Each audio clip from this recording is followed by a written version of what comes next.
Yeah, so we were talking about the soft link and hard link difference. So I hope you people have got some idea now. So hard link is exactly like the copy of the file, whereas the soft link is like a shortcut where you can directly access that file. So is that clear, Pallavi?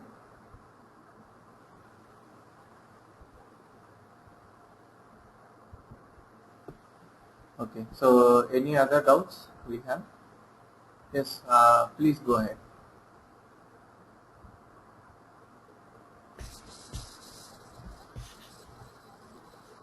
Okay, so mailx is the command which we'll be using in order to send out an email from the Unix servers to our emails. Suppose if the database is down and you want to get an email alert, you can schedule that through this particular command mailx. I cannot show that practically because in our servers we don't have SMTP configured because SMTP is a simple mail access protocol. So that will not be configured here. So I cannot do that easily. But the purpose of MailX is to send out an email.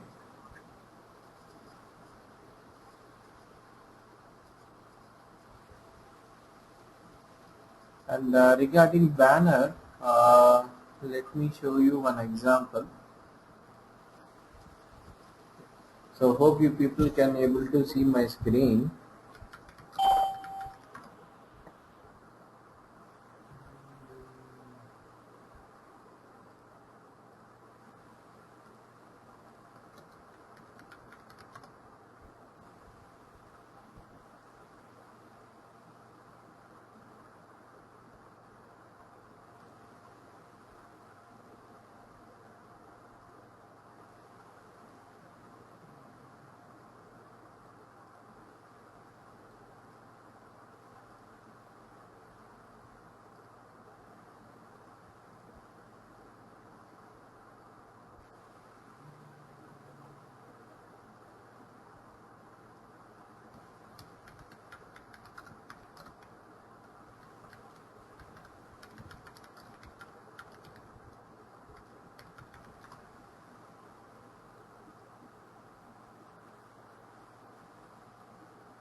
Okay. So as you can see on the screen, banner is usually used in order to display some content here. Okay, so but when comes to servers, you will not be displaying the content like this. Uh, for example, in real time, how it will be is whenever you try to log into the server, it is going to give you some warning message like you should not connect to the server if you are not authorized user. So it is going to give you some kind of messages like that. Probably on Monday I will show you one screenshot that may give you more idea on how the banner will be looking like. So just because I don't have access to my office machine from home, so I could not able to show that directly, but I will show you a screenshot on Monday. Okay, and regarding the connectivity, so till 192.168.1 it is same on both sides, right, Pallavi? So and the last, what is the last three numbers in Windows side and Unix side?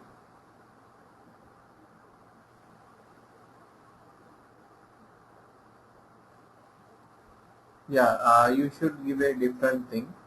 And is subnet mask and gateway are also same?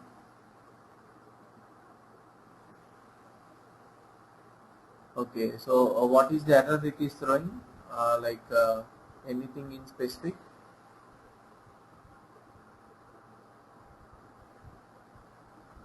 Okay, host unreachable.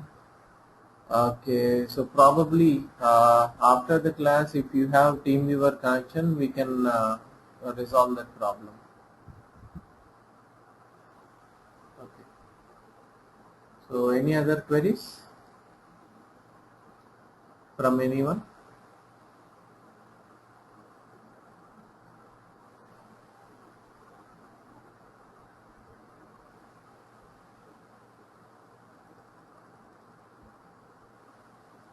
Yeah, if you do some change, you need to deactivate and activate the IP address once. That's correct, Sanjay.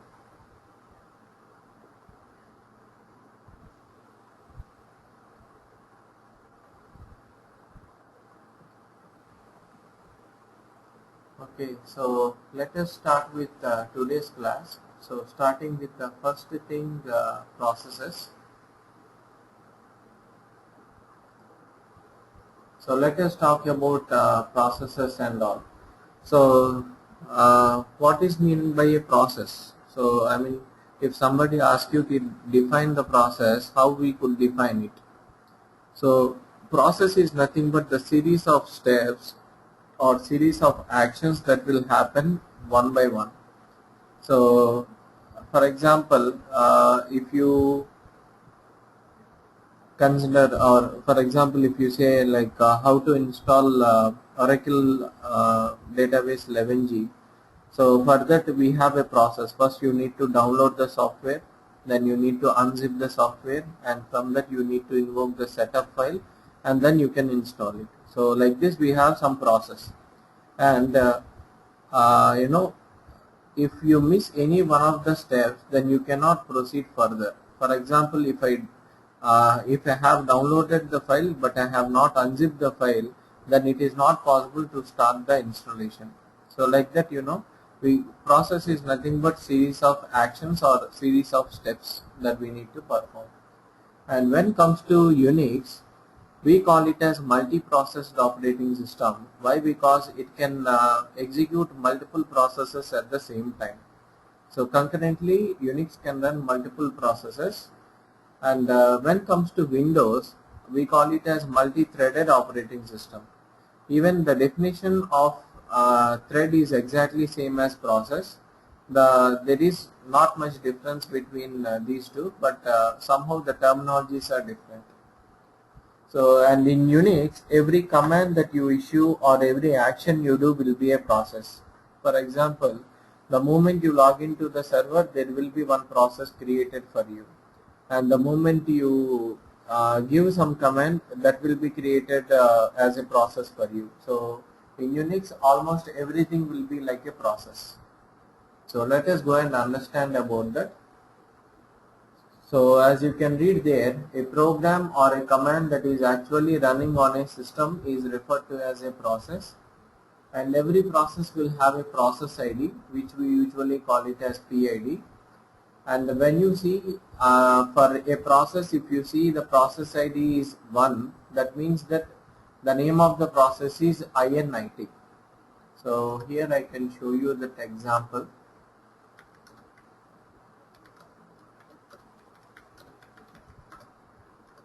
So here you can see INIT, there is one process called INIT, and for that process always the process ID will be 1. So what is this INIT process? You can read over here. INIT process is the first process that is started when you boot your Linux operating system. And based on this process, the other processes will be created. So, and we have, along with the process ID, that is PID, we have another thing called parent process ID. So, which we usually refer with PPID. So, PPID stands for parent process ID. So, what that means is, if you have some processes or if you run some commands, sometimes one process will go and create some other processes. So in that case, you will be observing the first process will act as the parent process for the next ones. For example,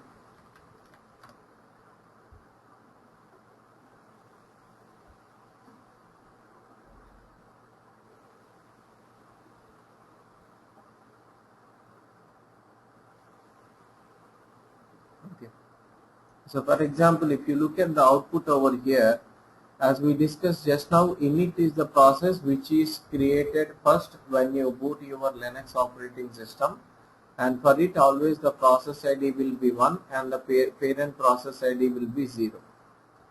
But there are some other processes running after that, like from process number 2 to process number 13, and for all these processes you can see the parent process ID is 1. That means the processes which are started from 2 to 13, so all these processes are invoked by the first process, that is init. Like the same way, you have some processes like 14, 15, 96, then 97, 98, 99, and all these processes are dependent on process number 10. So this is my parent process ID. So what is parent process ID 10 means? It is nothing but something called events. So you can see the process name here, that is events. So like that, you will be having one process ID and parent process ID always. And then the login process, as I said, even when you log into the server, that will create one process. That is what this point is talking about. When a user logs into a system, a new process is started with a PID, and that number is randomly allocated by the kernel itself. And variables and processes. So variables are nothing but the values that you are declaring. So usually what happens is, when you declare one variable in one session, that will not be accessed by any other session. So in another session you need to declare another variable. So usually variables are not shared across multiple sessions. So that is what this is saying, and you can see example over there. First we have declared x equals to 4, and then if you say echo $x, the value will be displayed as 4. And after that, if you say x equals to 1 and control D is nothing but exit. And after that, if you say echo $x, it will be displayed as 4. So let us see one example.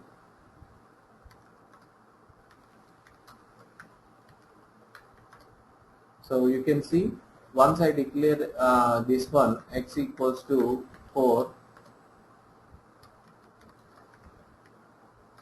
So now you can see I have logged into another user called Oracle, and if I say echo $x, it is not showing me anything.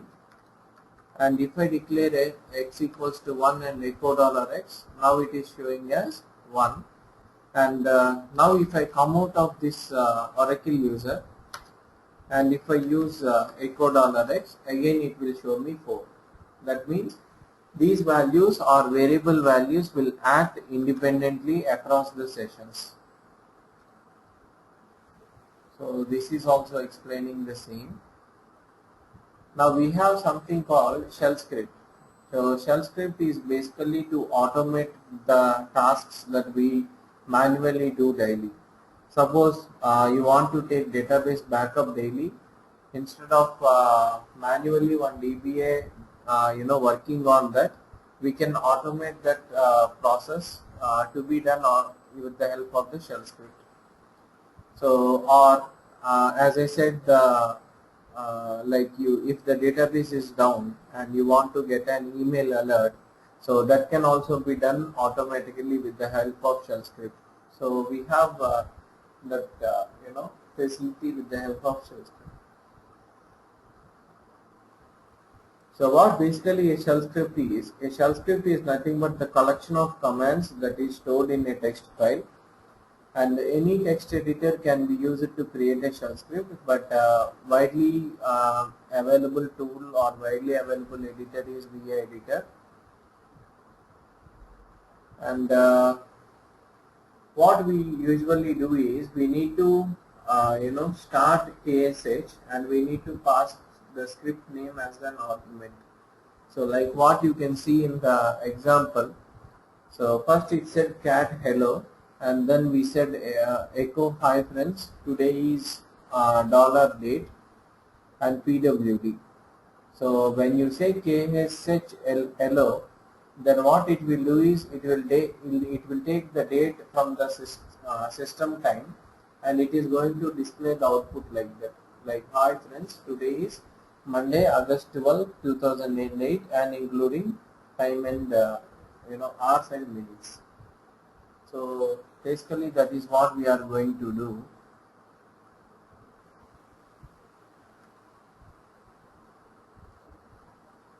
And as a DBA,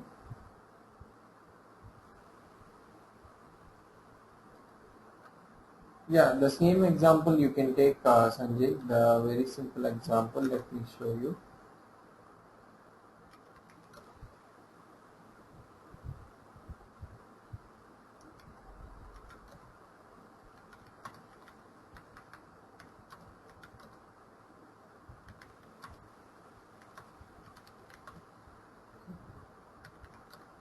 Cat ABC. Okay.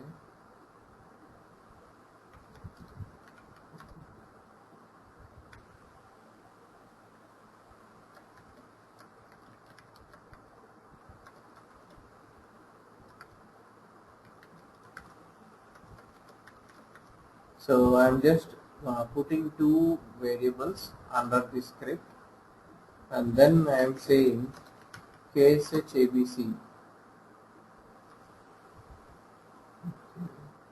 What it is showing. Okay, I think.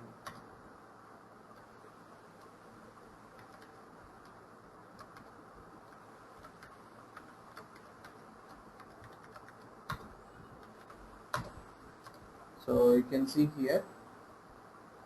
So I just kept two commands under ABC file, like dollar date and dollar calendar, and whenever we declare that, we need to put that in double quotes. And once you save this file, I am just displaying, or I am just saying KSH and the file name, then automatically you can see both the outputs will be displayed, like the calendar and the date. So, and there is not found message that you can see. So this will be like exception. So you need to write an exception condition you need to write over there. So that's the thing over there. And just a sec. Can I execute script with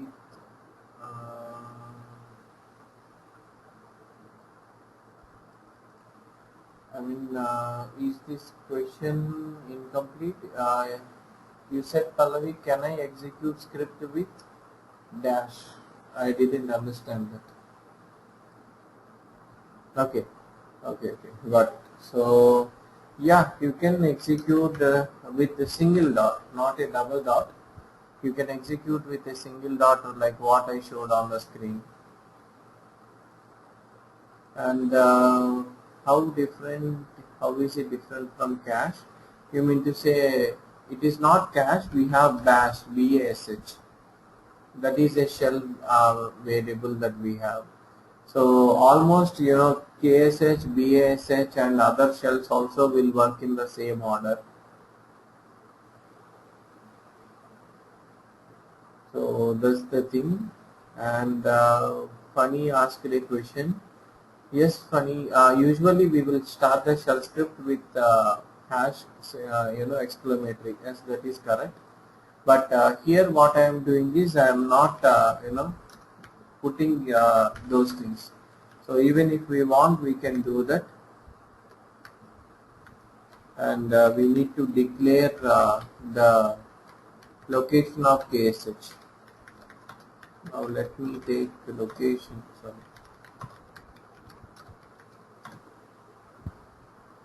Okay, so what I will do here is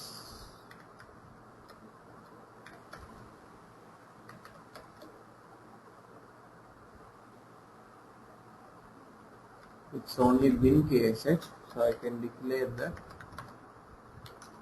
and say .abc, so you can, it is going to do the same.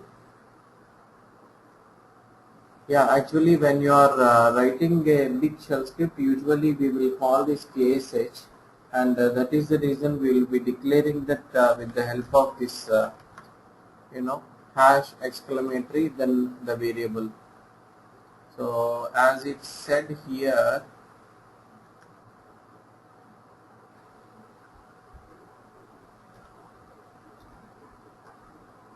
okay, so here you can see the third line on the slide, third point.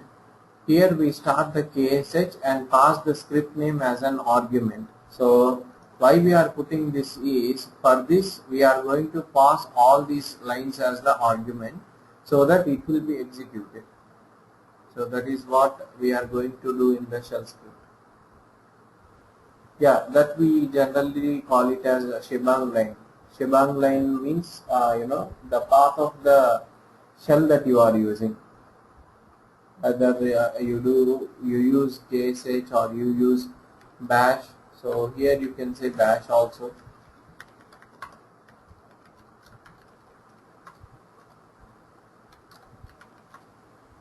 So you can use different shells. Either you can use ksh, bsh, all these things.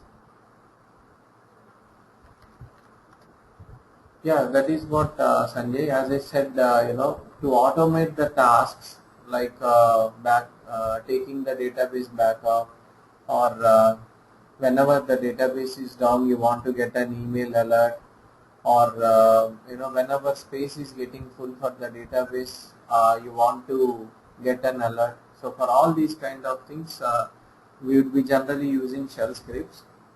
But now the things are changing. From 10G onwards, the usage of shell scripts are very much reduced with the help of a tool called Enterprise Manager. So we will be discussing about the tool in DBA course. So basically that instead of doing or instead of configuring shell scripts, you can do all these activities through the tool itself, and the tool is from Oracle Corporation itself. So it is a free tool, free in the sense, the moment you purchase the database license, you will be getting the tool automatically. So now from past few years, I can say 4 or 5 years, the need of shell scripting is very much reduced with the help of that particular tool, because whatever we talked about, all these you can configure there in the tool itself. And shell scripting is not a big deal. It's very simple to start with, and it's easy to learn also. Just give me one moment. Okay, so there is one ebook which you people can download. So there is a book on shell scripting by author called Yashwant Kanetkar.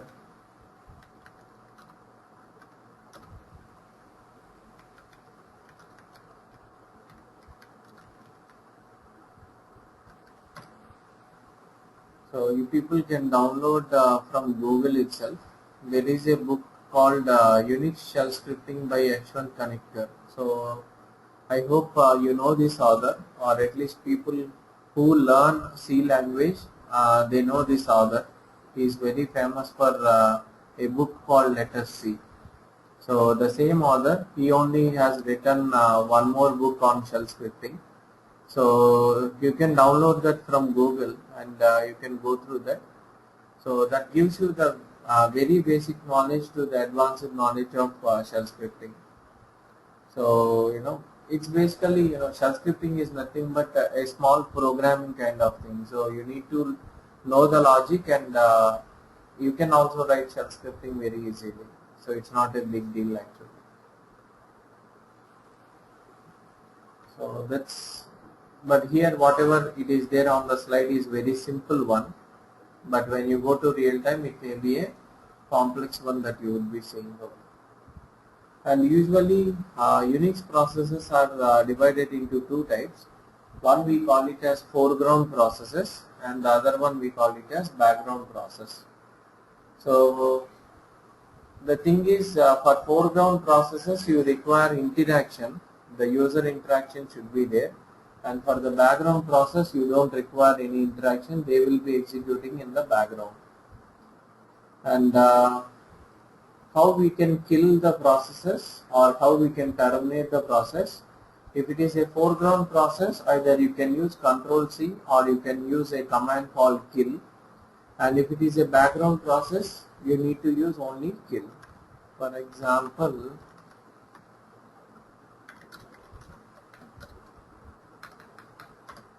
so let's say we have some processes here.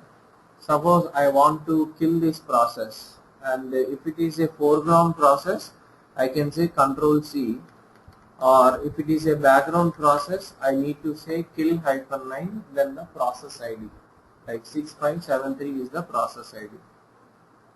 So what is that option -9 is to kill the process immediately. Suppose if you don't use this option and if you simply say kill 6573, Unix will kill this process but it will take time. So in order to kill the process immediately, you would be using this option -9. And if you want to know more about this kill command, you can simply say man kill and it will give you the details about this.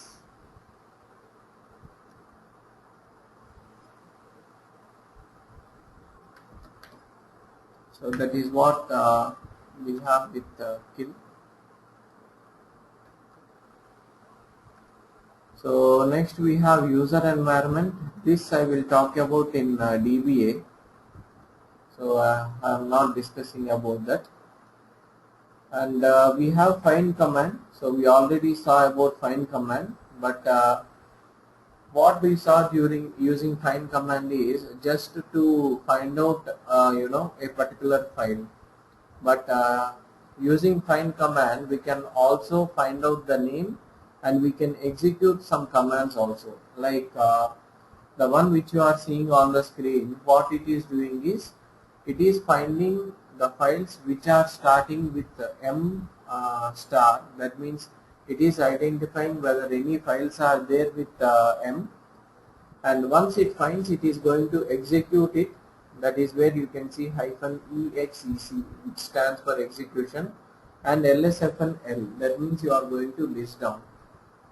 Similarly, in this example you are just removing those files. You can see rm command over there at the last. So basically you are removing the command, removing the files. So that means find command is not only used for searching, but it can also do one more action. After finding the file, it can remove the file also, or after finding the file it can compress the file, or after finding the file you can rename the file. So whatever the options that are available, you can apply that through find command. We will be looking at this command during our DBA classes. So that's the reason again I am not going in detail about these things.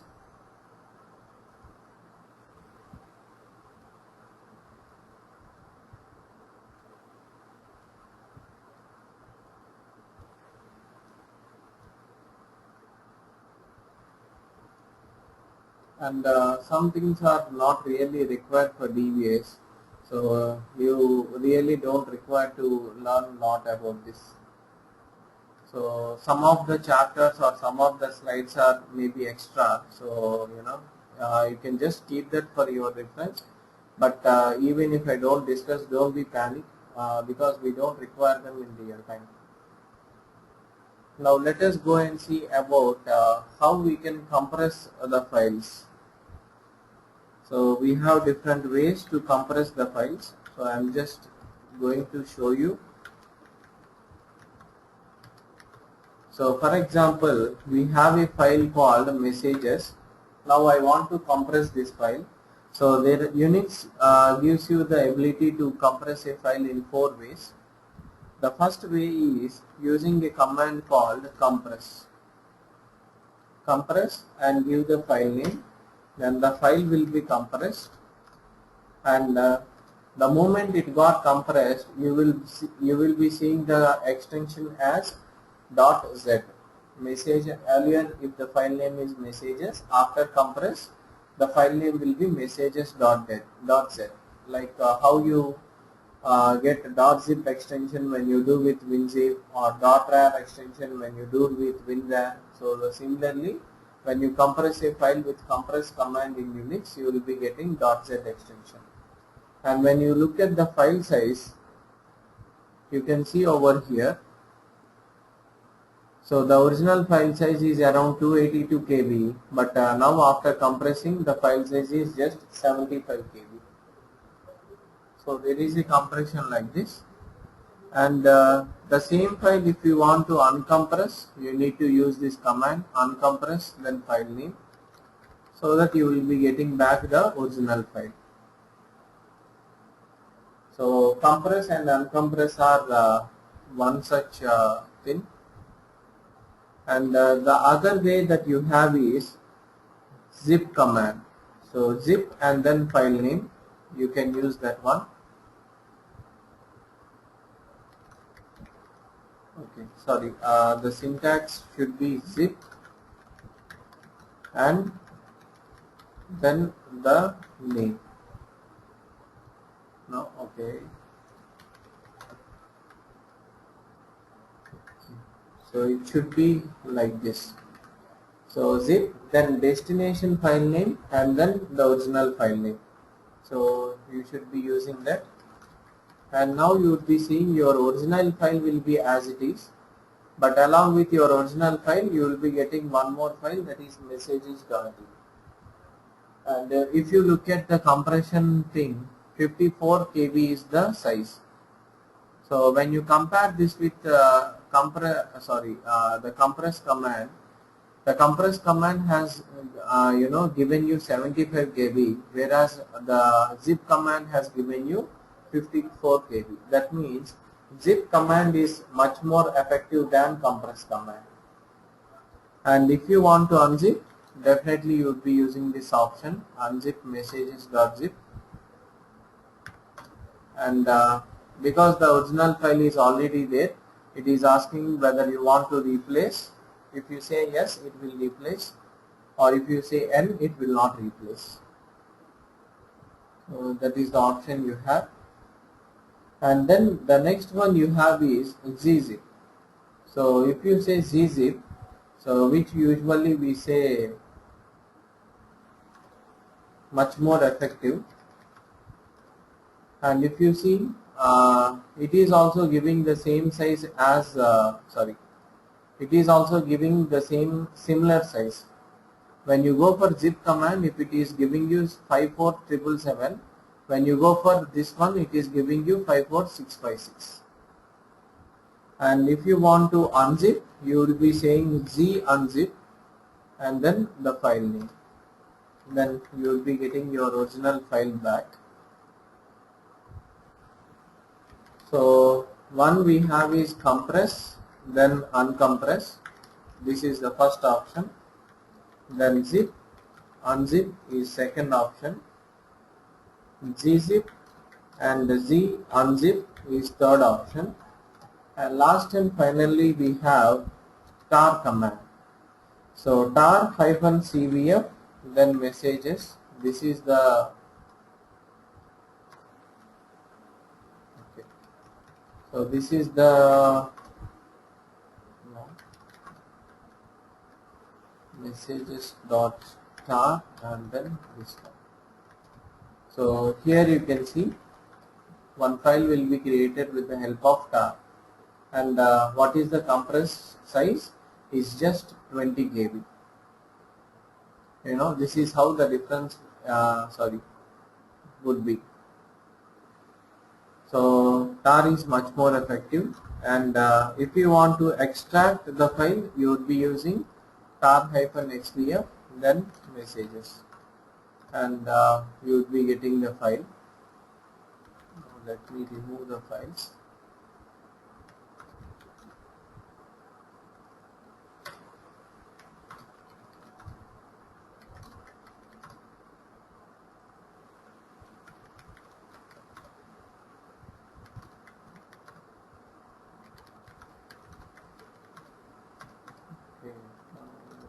say tar hyphen cvf, then messages dot tar, then messages. And if you look at here, the size will be remaining intact, so there is no difference in the size here. So that's what earlier the file size is different, so that's the reason you didn't see any impact. But now you can see it is not actually compressing that much.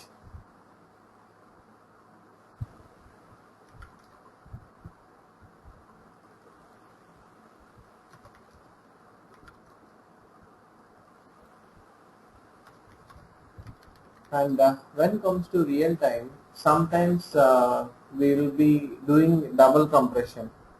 Like what you can do is tar hyphen cvf, then messages dot tar, then messages. So now you will be getting a file called messages dot tar. Now you can say gzip, then this one. Then what happens is the file extension will be .tar.gz, and this we call it as double compression. So, and if you want to unzip this, first you need to say z unzip, then the file name, then you need to say tar hyphen xvf, then messages dot tar. So like this you would be doing that. So whenever you see something like .tar.gz, do understand that that is a double compression mechanism. And out of these four, always gzip is the best one to use with, and in real time also you will be using gzip only mostly. Yeah, Raghu, tar also is going to do the same. It will do the compression here in, but the tar is especially like what I can say, it is effective on multiple files. Here what we are trying is we are running tar command on only one file, right? But actually if you have 4 or 5 files and you want to compress them, you can use the tar command. So then you will see much more effect, means the size will be reduced much more. So it's just like WinZip that we use. What we do with WinZip is multiple files we can combine together and we can zip it. Yeah, exactly. Like if you want to compress all the files in a directory, you can use tar. Even gzip also can do the same, but tar is more effective.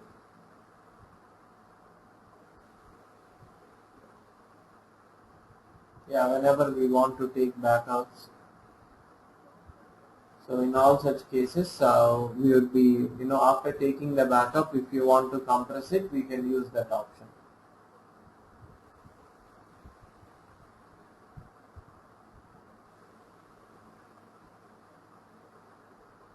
So those are the 4 compression mechanisms that we have. And by this, we have covered all the major commands what we would be using.